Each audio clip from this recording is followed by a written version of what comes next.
Lucien woke with a jeweled dagger at his throat and the terrifying realization that he recognized the man holding it. Gold candlelight blurred across a vaulted ceiling, while violin music and muffled laughter seeped through the carved doors of the royal dressing chamber. The blade was ceremonial, resting harmlessly against his collar as a servant fastened its jeweled sheath to his formal coat. But Lucien barely breathed. He stared into the mirror. Pale skin, ash-blonde hair falling over a face too beautiful and too familiar. Gray eyes. 24 years old. Omega. Lucien Veyne. The villain. His fingers struck the marble vanity. Cold stone bit into his palms. This was impossible.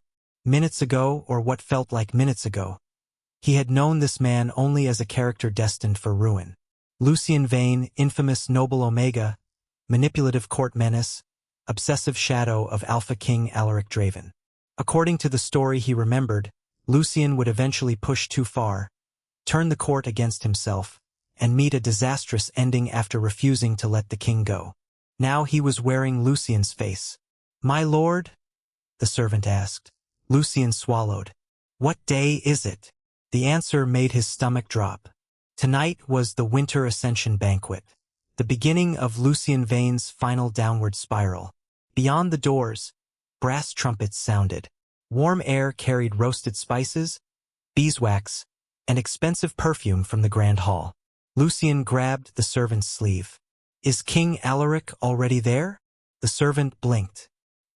"His Majesty arrived 10 minutes ago." Lucien released him immediately. "Then I'm leaving. Leaving. Preferably the kingdom." He crossed toward another door. "Locked." "My lord, that leads to a storage closet." "Excellent. Does it have a window?" The servant stared. Lucien exhaled through his nose. "Fine." If escape was impossible, survival required one simple rule. Stay away from Alaric Draven. No pursuing him. No jealous confrontations. No villainous speeches. No standing dramatically beneath chandeliers while destroying his own future. Lucien straightened his black velvet coat. "Take me to the banquet." The servant brightened. "Of course. By whichever entrance is farthest from the king."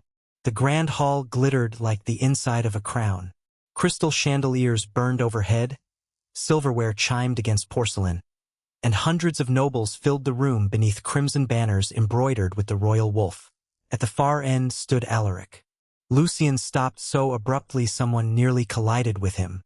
The Alpha King was unmistakable, 31, broad-shouldered, black-haired, dressed in a midnight military coat edged with silver. He stood nearly a head taller than the diplomats surrounding him. Lucien immediately turned around. "Lord Veyne," someone called. He walked faster. He chose a table behind a marble column.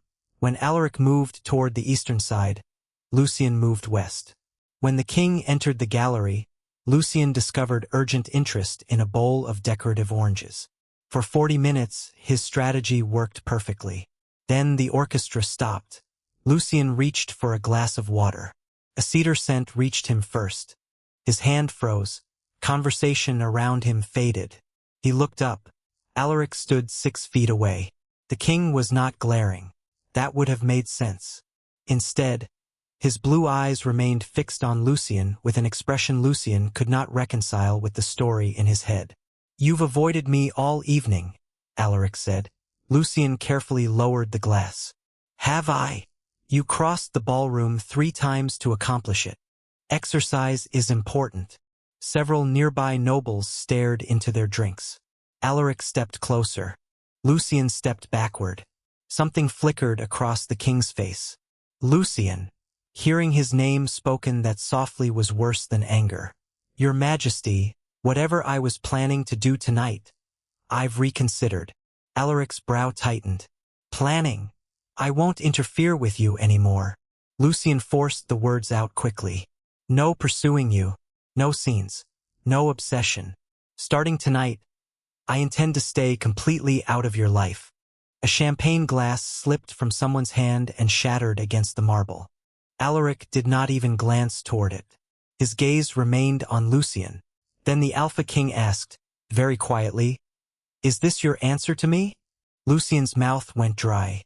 Answer to what? For the first time that evening, Alaric looked genuinely stunned. He reached inside his coat, removed a folded cream-colored letter, and held it between them. Lucien recognized his own name written across the front. Beneath it, in dark ink, was a number. 99. Lucien stared at the number 99 until the black ink seemed more dangerous than any execution scene he remembered. Around them, servants hurried to collect shattered crystal, while candle flames flickered beneath the chandeliers, and the orchestra resumed with an uncertain scrape of strings. Alaric still held the cream envelope between two gloved fingers. "What is that?" Lucien asked. The king's eyes narrowed. "You know what it is. Pretend I don't." "Lucien, humor me." Alaric lowered the envelope slowly. "A letter. The 99 is concerning." Something tightened along Alaric's jaw. "Then perhaps you should explain why." Lucien's survival instincts screamed at him to retreat. He obeyed. "Actually, I think I've had enough royal conversation for one evening." He bowed too quickly and escaped toward the western gallery. Behind him came measured footsteps. Lucien accelerated. So did they. He turned through an archway lined with marble wolves, past two startled guards, and descended a staircase toward the conservatory. Alaric followed without calling for anyone to stop him. "Lucien, Your Majesty, stop." Respectfully, no. He pushed through glass doors into the winter conservatory. Warm, humid air struck his face, carrying orange blossoms and damp soil. Water trickled through a stone fountain beneath iron-framed windows fogged by the temperature difference. Lucien hurried between citrus trees. Alaric appeared behind him. "Are you running from me?" "I prefer strategic withdrawal." "You have never strategically withdrawn from anything in your life." Lucien stopped beside the fountain. That sentence mattered. According to the story he remembered, Lucien Veyne had spent years chasing Alaric. Yet the king sounded less like prey finally freed from a nuisance and more like someone personally offended by being avoided. "Good," Lucien said. "Then enjoy the improvement." Alaric stepped closer. Cedar cut through the scent of orange blossoms. "Yesterday you demanded I give you an answer before the banquet." Lucien blinked. "I did. You cornered me in the Eastern Library. That sounded villainous enough." "And what exactly did I demand?" Alaric stared at him. "Whether I intended to confess again." Lucien's fingers slipped against the cold stone fountain rim. Again. Alaric reached inside his coat, but Lucien raised both hands. "No more numbered envelopes." "Then tell me what game this is." "There is no game. You ignored me for 3 weeks, demanded another confession yesterday, and tonight announced publicly that you intend to disappear from my life." Alaric's voice remained low, which somehow made every word sharper. "What changed?" Lucien could hardly answer. "I woke up inside the villain of a story and discovered the plot apparently lied to me." Instead, he said, "Maybe I realized pursuing the king was inappropriate." Alaric's expression went completely still. "Pursuing me?" Lucien pointed between them. "Isn't that what I've been doing?" Silence. Even the fountain suddenly sounded loud. Alaric removed one glove finger by finger. "Who told you that?" "Everyone knows." "Everyone knows you reject me." Lucien forgot to breathe. Alaric continued. "Publicly when I deserve it. Privately when you decide to be merciful." "You're saying you pursued me?" "For 4 years." Lucien gripped the fountain. "And I rejected you?" "Repeatedly." "How repeatedly?" Alaric looked toward the envelope still visible inside his coat. Lucien closed his eyes. "Right? 99. When he opened them, Alaric had moved no closer. "You truly don't remember." It was not a question. Lucien forced a laugh that sounded wrong even to him. "Long evening. Look at me." Lucien did. The Alpha King's face held none of the contempt Lucien expected from the story. Instead, Alaric looked at him as if something familiar had vanished while standing directly in front of him. "Tomorrow morning," Lucien said. "I'm leaving the palace." Alaric's gaze sharpened. "No, you cannot forbid me. I can forbid you from vanishing before you explain this." Lucien straightened. And if I refuse? Alaric took the envelope marked 99 from his coat and placed it on the fountain between them. Then read that first. Lucien looked down at his own name. Alaric turned toward the doors. Afterward, tell me whether you still believe you were the one chasing me. Edit. Lucien carried confession 99 unopened until breakfast, then decided the safest solution was to reject a relationship he still did not understand. The royal dining hall smelled of dark coffee, toasted bread, and cedar smoke from the tall fireplace, while morning light flashed across silver serving dishes. Alaric sat at the head of the long table reviewing dispatches. 6 nobles occupied the surrounding seats. Lucien entered, crossed the polished floor, and placed the cream envelope beside the king's plate. Alaric looked at it, then at him. You didn't read it. No, why? Lucien pulled out the nearest chair. Because whatever happened before, I'm ending it now. A spoon stopped against porcelain somewhere down the table. Alaric folded his dispatch. Ending what? Lucien had planned something discreet. Survival apparently had other ideas. Your pursuit of me. Every face turned. Lucien continued before courage failed. No more letters. No more confessions. No more waiting for me to change my answer.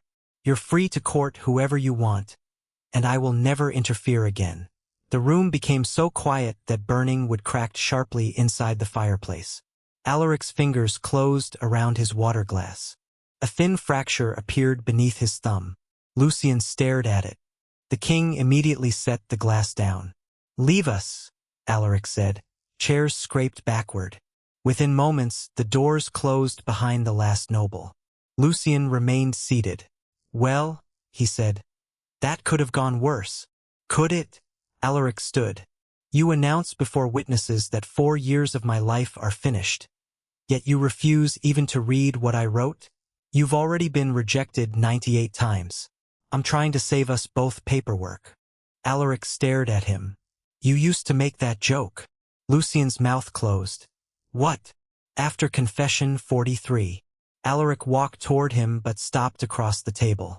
You said I should employ a secretary specifically for rejection letters. Lucien's fingertips went cold against the linen cloth. That was not in the story he remembered. None of this was.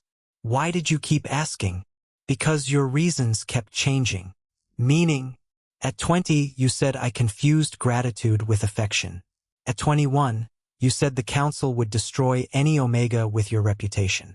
Last winter, you said I deserved someone the kingdom could love without being ordered to.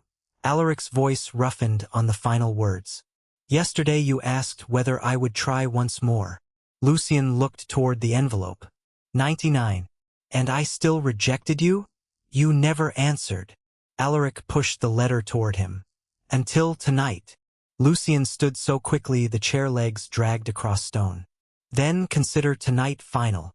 Alaric's face became unreadable. You mean that? Lucien forced himself to meet his eyes. The story had promised that staying near Alaric would destroy him. Whatever this version of reality was doing, Lucien refused to walk willingly toward the villain's ending. Yes. Alaric took a slow breath. Then he picked up confession 99. Fine. Lucien blinked. Fine. You asked me to stop. Alaric folded the letter once and placed it inside his coat. I will. He walked toward the doors. Lucien should have felt victorious. Instead, his gaze followed the king automatically. Alaric stopped with one hand on the brass handle. But there is something you should know before you spend the rest of your life believing the wrong story. Lucien's pulse jumped. What story? Alaric looked back. The one where you wanted me and I rejected you. His eyes were cold now, but his next words landed with devastating precision. You never confessed to me once, Lucien. Not once. The doors closed behind him. By noon, Lucien had overturned half his private study searching for anything that could explain the contradiction. Drawers slammed. Dust scratched his throat. Old parchment and lavender polish scented the cramped room as he pulled ledgers, correspondence, and court invitations from cabinets. Nothing. Then his knee struck a carved wooden panel beneath the writing desk. It shifted. Lucien crouched and pressed it. A hidden compartment opened with a dry click. Inside sat a black lacquered box secured with a tiny silver lock. Scratched into the lid were 2 words in Lucien Veyne's handwriting. His confessions. Lucien broke the lock with a letter opener. Cream envelopes filled the box from end to end, bundled in groups of 10 with faded blue ribbon. His hands began counting before his mind caught up. 10, 30, 50, 80, 90. He reached the final bundle and stopped. 98 letters rested inside the box. The missing 99th was still in Alaric's coat. Edit. Lucien opened confession number 1 with hands that had already counted 98 reasons. His memories could not be trusted. Afternoon light cut through the study windows, illuminating dust above the black lacquered box while torn ribbon and broken silver from the lock lay scattered across the carpet. The parchment smelled faintly of cedar even after 4 years. Lucien unfolded it. Alaric's handwriting was precise, almost severe. Lucien expected royal arrogance. Instead, the first letter asked for 1 walk through the palace gardens. Nothing more. At the bottom, another hand had written 3 words. No, stop asking. Lucien recognized the handwriting from documents on his desk. His own. He opened number 12. Alaric asked permission to accompany him to the winter concert. Rejected. Number 27 offered dinner without attendance. Rejected. Number 43 contained the secretary joke Alaric had mentioned that morning, followed by a handwritten reply from Lucien. Absolutely not, but your persistence is becoming administratively inconvenient. Lucien sat hard against the edge of the desk. Paper whispered beneath his fingers. The villain he remembered was supposed to have chased the king relentlessly, humiliated rivals, and begged for Alaric's attention. Yet every envelope reversed that story. 58, 64, 71. The wording changed over the years. Alaric stopped asking for formal courtship. He asked for coffee, a carriage ride, 10 minutes beside the lake, permission to send Lucien flowers on his birthday. Every answer remained no, sometimes cold, sometimes teasing, sometimes only a single black line across the page. By the time Lucien reached 98, sunset had turned the windows copper. His throat tasted of untouched coffee gone bitter beside him. He unfolded the final letter. Lucien, if you tell me there is truly nothing in your heart for me, I will stop. But look me in the eyes when you say it. Lucien lowered the page. That explained yesterday. The original Lucien had demanded 1 more confession because Alaric had finally demanded 1 honest rejection in return. A knock struck the door. Lucien shoved himself upright. Come in. Alaric entered carrying the missing envelope. 99. His black military coat smelled of cold air and cedar. Melting snow darkened one shoulder. His gaze moved from Lucien to the open box. You found them. 98 of them. Alaric closed the door. Lucien lifted confession 1. You asked me for a walk. You said no before I finished the sentence. Number 14? T. 36. A dance. 70. 10 minutes alone. Lucien stared. Why 99 times? Alaric's expression barely shifted. Because every time I decided to stop, you gave me 1 reason not to. What reason? You kept the letters. Lucien looked at the box. Alaric placed 99 beside it. You returned gifts, burned invitations, refused every title I offered, but never the letters. Maybe I collected evidence of your poor judgment. That was your explanation after 62. Despite himself, Lucien laughed once. Alaric did not. He looked at Lucien as though even that familiar sound hurt. Something happened to you. Lucien's fingers tightened around the parchment. Suppose the person standing here isn't exactly the Lucien you remember. Silence settled between them. The fireplace popped behind the grate. Would that change anything? Lucien asked. Alaric approached until the desk remained the only barrier between them. It changes what I'm allowed to expect from you. He placed his palm over envelope 99. But not what I feel. Lucien looked down. You already promised to stop.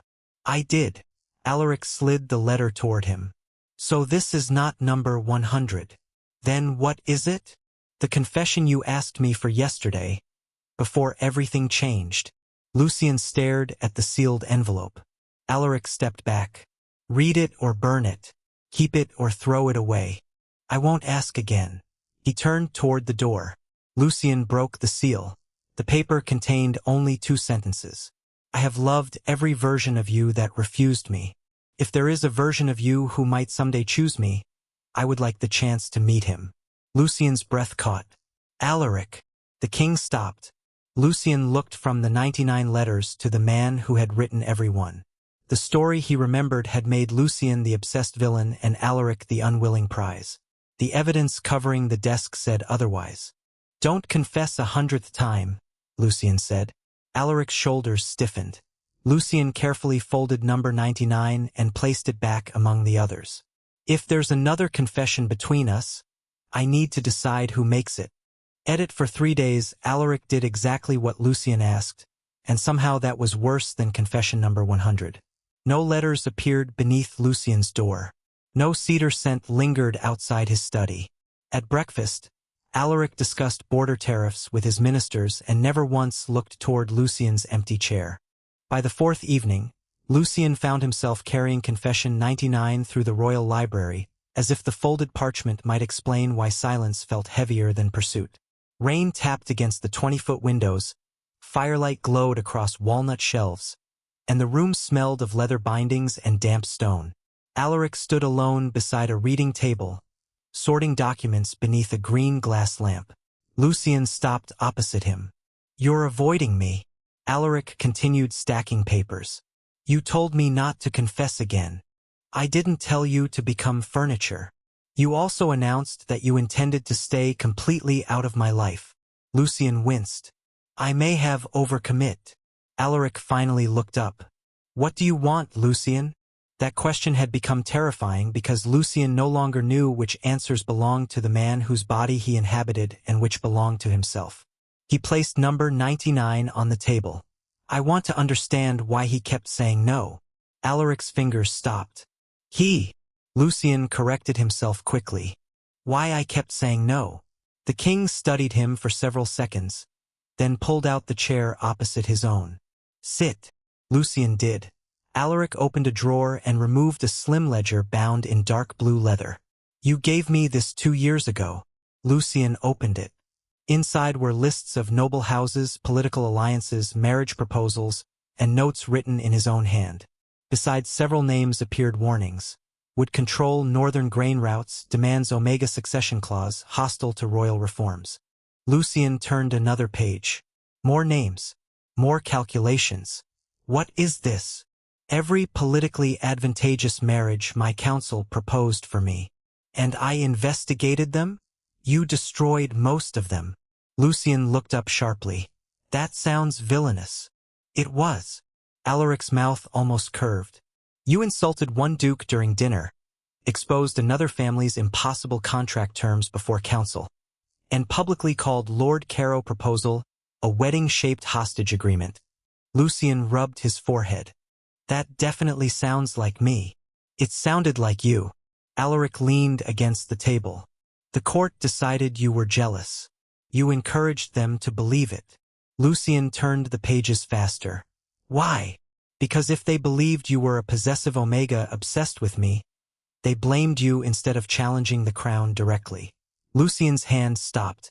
Rain whispered against the glass. So the villain reputation protected me. Alaric's voice was quieter now. And made everyone despise you. Lucien stared at his own handwriting. The story he remembered had described every ruined engagement as proof of Lucien's obsession.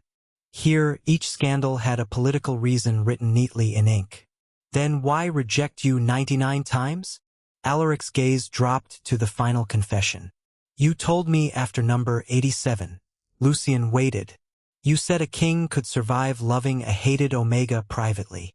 Alaric's fingers tightened against the chair back. But marrying one would force the kingdom to choose between accepting you and turning against me. Lucien looked toward the rain-darkened windows. So I made myself the villain and then decided the villain couldn't have the king. Essentially, That is incredibly stupid. I told you that repeatedly. A laugh escaped Lucien, then faded. He closed the ledger. And you still confessed. Repeatedly. 99 times. You have established that. Lucien looked at him across the green pool of lamplight. Then say it once. Alaric went completely still. Lucien. Not number 100. Lucien pushed the old confession aside. No letter. No history. No expectation that I answer for the person I was yesterday. He stood and walked around the table until only a few feet remained between them. Say it to the person standing here now. Alaric searched his face. The fire cracked behind them. I love you. Nothing dramatic happened. No orchestra. No prophecy. Only rain, warm lamplight, and the quiet certainty in Alaric's voice. Lucien's fingers closed around Confession 99. And if I reject you, then I stop. If I need time, I wait without asking again. Lucien nodded slowly. Good. He turned toward the library doors. Alaric did not follow.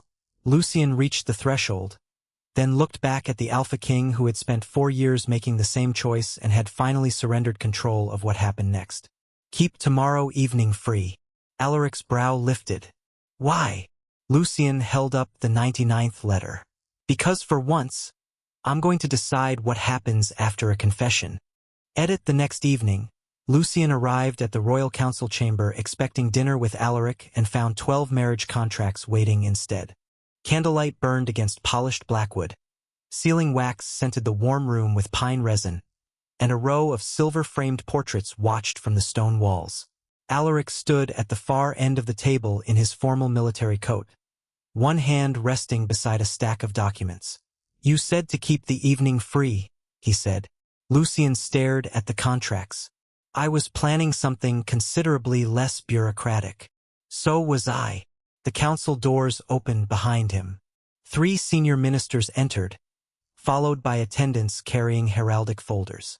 Lucien immediately understood. The names embossed across them belonged to Omega heirs from the kingdom's most powerful houses. Your Majesty, the eldest minister said, the succession council requires a formal answer tonight. Lucien glanced at Alaric. Tonight? Apparently my romantic timing remains cursed, Alaric murmured. The minister spread 3 contracts across the table. House Belmont offers control of the western ports.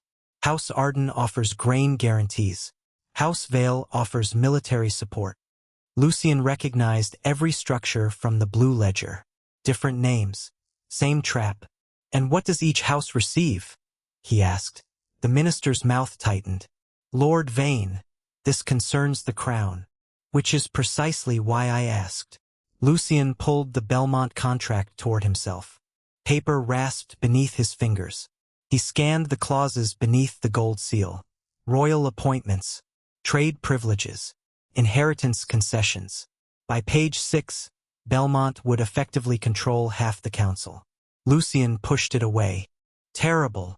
Lucien, Alaric warned softly. What? You confessed 99 times. Surely I'm allowed one opinion. Every minister froze.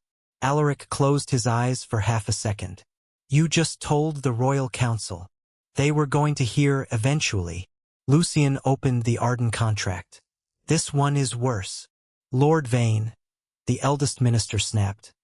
Your interference in His Majesty's marriage negotiations has already damaged your reputation beyond repair. There it was. The role the previous Lucien had played for years. The villain stepping between the king and every acceptable match. Lucien could almost see how easily the story had been written around those appearances. He closed the contract. Then let's stop pretending. Alaric's gaze sharpened. Lucien stood.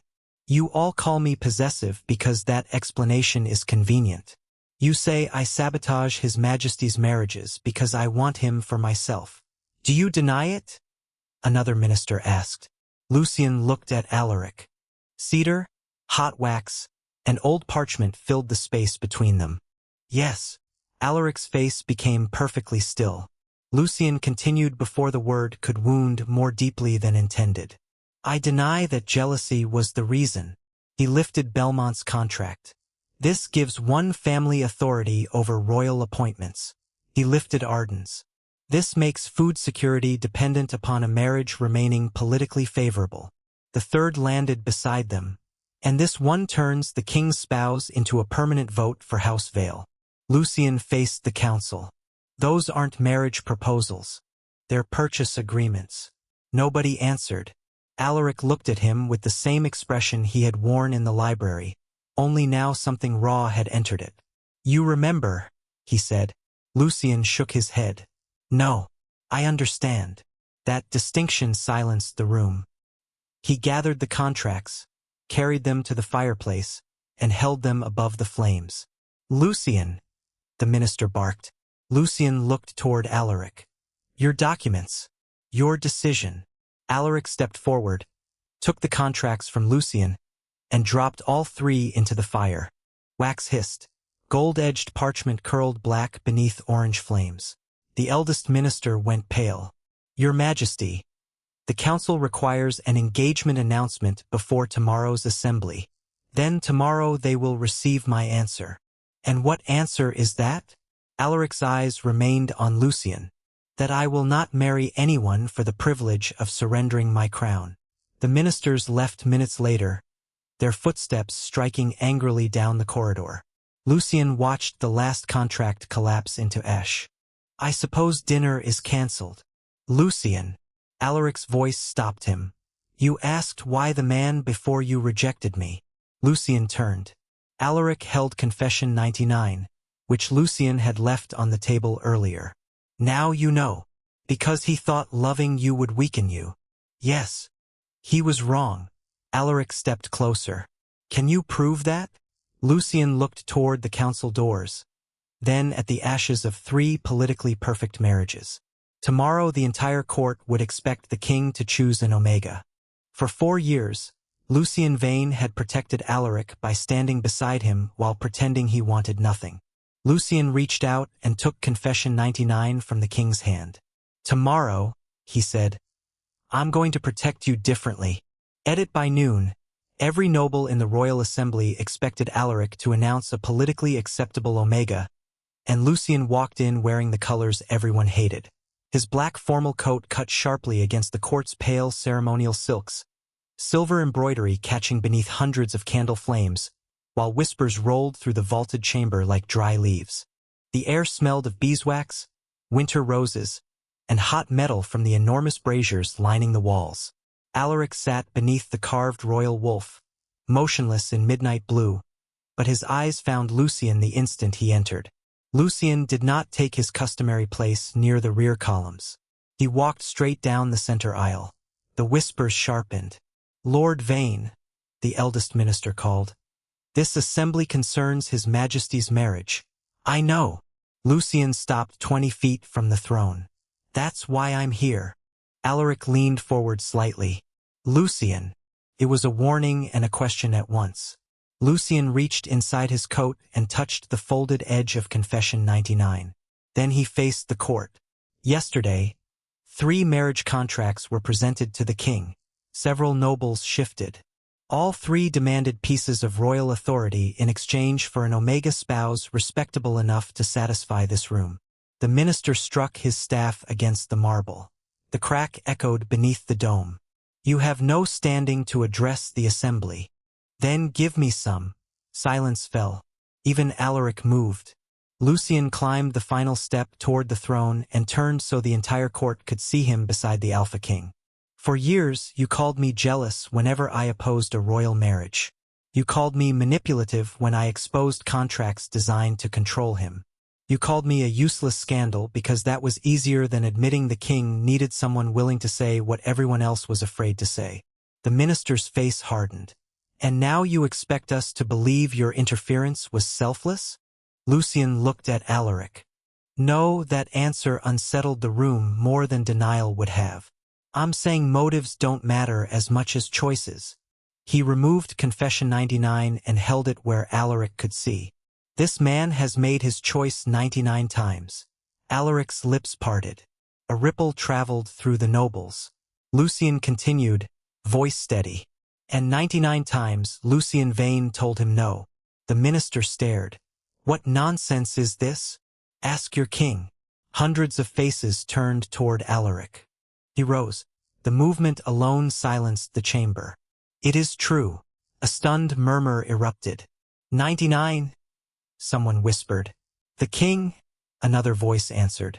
Alaric descended one step until he stood beside Lucien. I pursued Lord Veyne, he said. He never pursued me. The story that had defined Lucien's reputation shattered in one sentence. The eldest minister recovered first.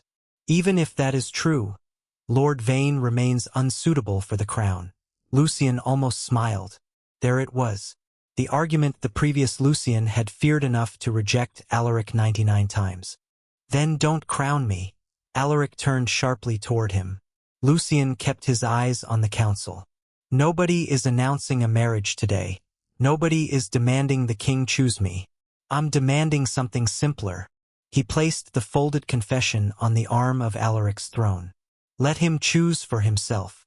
The succession statutes require an heir eventually, Lucien interrupted. Not an engagement by lunchtime. A few younger nobles failed to hide their laughter. The minister's staff struck the floor again. You would risk instability for personal sentiment? Alaric answered before Lucien could. No, I would risk your displeasure for my sovereignty. The chamber went silent. Alaric stepped down from the dais completely, leaving the throne behind him. There will be no arranged engagement. The minister stared at him. Then the council will refuse to recognize Lord Veyne as a future consort. Lucien felt Alaric's gaze turn toward him. For years ago, that threat would have been enough. It had produced 99 rejections. Lucien picked up the confession, walked to Alaric, and deliberately stood at his side. Their shoulders nearly touched. Good, Lucien said, because this time the council doesn't get my answer first. He turned toward Alaric. You do. Alaric went utterly still. Lucien held out confession 99. Tonight, the west balcony. Midnight. The Alpha King took the letter. And what happens then? Lucien stepped away while every noble watched the balance of power shift with him. For the first time in 4 years, you won't be the one asking. Edit at 11:59. Alaric was already waiting on the west balcony, with confession 99 folded, inside his bare hand. Moonlight silvered the stone railing, while warm amber light spilled through the open doors behind him and caught on the frost gathering along the carved wolves. The night air smelled of pine smoke and winter roses from the courtyard 60 feet below. Lucien stepped outside carrying the black lacquered box. Alaric looked at it, then at him. All of them. 98. Lucien set the box on a stone table between them. You still have the last one. Alaric placed 99 on top. Now you have all of them. Lucien studied his face. You're giving them back? Yes. Why? Because this cannot become a debt. Wind lifted Alaric's black hair. His voice remained steady. I confessed 99 times because I chose to. You owe me nothing for persistence. Lucien's fingers rested against the lacquered lid. Even after today? Especially after today. Alaric stepped away from the table, putting deliberate distance between them. The council knows the truth. Your reputation no longer needs to protect me. You don't need to reject me for political reasons, and you don't need to accept me because another version of you kept these letters. Lucien watched him. Another version. You asked me to speak to the man standing here now. Alaric's eyes met his. So I am. The palace clock began striking midnight.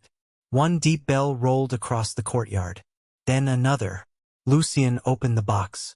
98 envelopes lay beneath the moonlight, their edges worn from years of being hidden rather than destroyed. Do you remember every confession? He asked. Most. Number 1. A walk. 36. A dance. 43. Dinner. 87. Alaric paused. Marriage. Lucien looked up. You proposed. You laughed for nearly a minute. Cruel. You apologized afterward.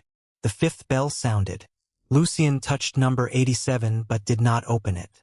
He finally understood what those letters represented. Not 99 attempts to wear someone down. 99 separate choices, each followed by a rejection Alaric had accepted. The king had always returned the decision to Lucien. Even now. What happens if I say no tonight? Lucien asked. Nothing. Nothing. Tomorrow I remain king. You remain Lucien. I never ask again. And if I leave? Alaric's jaw tightened once. I let you. The seventh bell rang. That easy. No, Alaric's hand curled against the railing. But still your choice. Lucien closed the box. The story he remembered had promised him a villain destroyed by obsessive love. Yet the man before him had just surrendered the only advantage 99 confessions might have given him. Lucien lifted the box. Alaric's gaze dropped to it. What are you doing? Making sure you can't write number 100. He walked toward the doors. For the first time, Alaric's composure cracked. Lucien. Lucien stopped inside the threshold where warm light touched his face. You said you wouldn't ask again. Alaric went silent. Lucien almost smiled. Good night, Your Majesty. He carried the 99 letters away. The final bell faded through the corridor as Lucien returned to his study. He placed the box on the desk, lit a single candle, and pulled out a blank sheet of cream parchment. The nib scratched loudly in the quiet room. He wrote Alaric's name first, then stopped. 99 confessions had belonged to a love story Lucien had inherited without understanding. Whatever came next had to belong to him. He crumpled the page. Started again. Too formal. Another sheet. Too cautious. He discarded that one too. By dawn, pale blue light had replaced the candle glow, and 6 failed letters covered the floor. Lucien stared at the 7th blank page, then laughed softly. Alaric had done this 99 times. Lucien finally understood why paper was not enough. He pushed back his chair, took confession 99 from the box, and slipped it inside his coat. Then he headed for the king's chambers before sunrise, carrying no written answer at all. This time, Lucien would confess where Alaric could hear him. Lucien reached the king's chambers before sunrise and knocked before courage could become another rejection. The corridor lay almost silent, blue dawn filtering through narrow windows while dying wall candles filled the cool air with beeswax and smoke. Footsteps approached. The door opened, and Alaric appeared without his military coat. Black hair uncombed, white shirt sleeves rolled to his forearms. For once, he looked less like the Alpha King and more like a man who had not slept. His eyes dropped immediately to Lucien's empty hands. Is something wrong? Yes. Alaric straightened. What happened? You confessed 99 times. A pause. We have discussed this. Not properly. Lucien stepped inside. The room smelled of cedar and cooling fireplace ash. Pale light stretched across maps and unfinished documents on Alaric's desk. Lucien reached into his coat and removed confession 99. You gave me all of these back last night. Because they belong to you. No, Lucien placed the envelope on the desk. They belong to the man who wrote them and the man who kept them. I'm neither of those people completely. Alaric said nothing. I woke up knowing a story about Lucien Veyne. Lucien continued. In that story, he was a villain obsessed with a king who never wanted him. I believed it so completely that the first thing I did was run from you. Alaric's mouth tightened slightly. I noticed. Then I found 99 pieces of evidence proving the story wrong. Lucien touched the envelope. And somewhere between number 1 and number 99, I stopped caring about the ending I remembered. Alaric watched him carefully. Lucien, you do not owe me an answer because you discovered I loved the man you were. I know. You don't owe him one either. I know that too. Lucien stepped closer. That's why this answer is mine. Alaric went still. Outside, the first carriage wheels rattled faintly across the courtyard stones. Lucien could hear the soft crackle of embers behind the grate. I don't remember 4 years with you, he said. I don't remember rejecting you beside the lake or laughing at confession 87. I can't become that Lucien just because you miss him. Alaric lowered his gaze. I would never ask you to. Good. Because I'm asking for something different. Alaric looked up. Lucien drew one slow breath. Let me meet you from the beginning. Silence. No courtship inherited from him. No debt from 99 confessions. No pretending I already know how this ends. Lucien held out his hand. One walk. Alaric stared at it. Recognition flickered across his face. That was confession number 1. I know. You rejected it before I finished asking. Then you've waited 4 years for an answer. Alaric placed his hand in Lucien's. Warm fingers closed carefully around his, without pulling him closer. Lucien smiled. Yes, Alaric. I'll take that walk. By afternoon, they crossed the palace gardens beneath bare winter branches, while frost glittered along the hedges and bells rang from the city beyond the walls. They walked without attendants. Alaric did not ask for promises. Lucien did not make any. Weeks followed. Coffee became dinners. Dinners became concerts. The court's whispers gradually lost their power because Lucien no longer played the villain for anyone's convenience, and Alaric refused every attempt to trade royal authority for an acceptable marriage. When spring reached the palace, the succession council formally withdrew its demand for an immediate engagement. On the first warm evening of the season, Lucien carried the black lacquered box to the west balcony. Orange blossoms scented the air below, and sunset burned gold across the stone railing. Alaric joined him. Another discussion about 99? One final discussion. Lucien opened the box. You asked me 99 times, and you answered 99 times. The old Lucien did. He closed the lid. Now it's my turn. Alaric's breath stopped. Lucien took his hand. Alaric Draven, I love you. The king simply stared. Lucien raised an eyebrow. After 99 attempts, I expected you to recognize a confession. A quiet laugh escaped Alaric. I recognize it. Then answer me. Alaric tightened his fingers around Lucien's. Yes. Lucien placed the box between them. 99 rejected confessions finally finished, because the 100th was never Alaric's to make, and the first confession Lucien chose for himself was the one that brought them home.